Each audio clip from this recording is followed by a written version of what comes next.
Welcome back. Now, let's face it, we like to own stuff. What's the old saying? Possession is 9/10 of the law, which means that the person in possession of something is presumed to have a 9 times stronger claim over it than anybody else. Owning stuff gives us a sense of self-worth.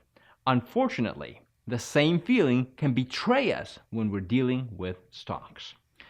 With ownership bias, we, as investors, place a very high value on stocks that we own.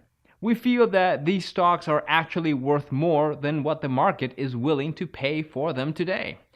For example, if the market is willing to pay 100 rupees, we automatically think we should be getting 120. And we think so without doing any analysis whatsoever. You know what the funny part is? If we hadn't owned these stocks, we would have never even considered buying them at 100 rupees today. Just because we own them, they become super precious and sacred for us.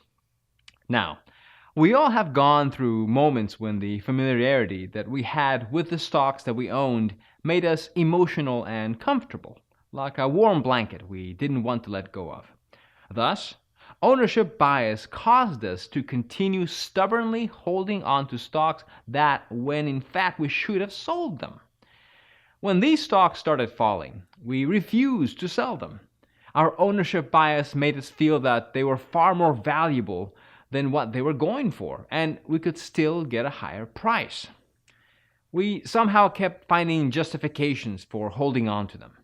Eventually, the stocks fell below our buying prices, and instead of taking large profits early on, we faced severe losses by waiting and waiting. Ownership bias is by far the most widespread mental flaw in investors, and it hits us badly, especially in bear markets. During the first phases of the bear market, we didn't want to sell our beloved stocks, waiting and waiting for a higher price until finally the stock crashed and our money was wiped out.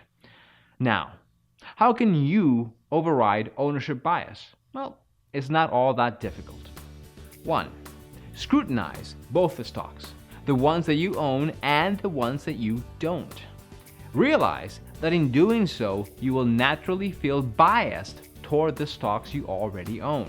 Now, consciously be strict with evaluating the stocks that you own. 2. Ask yourself for each stock in your portfolio, would I really even consider buying this stock at the current price? If the answer is no, it's time to let it go. 3. Don't get emotional about your stocks just because you own them. You should be practical and open to all new information about them. Stay tuned for our next video on anchoring bias to understand how it's tricking you into losses. Until then,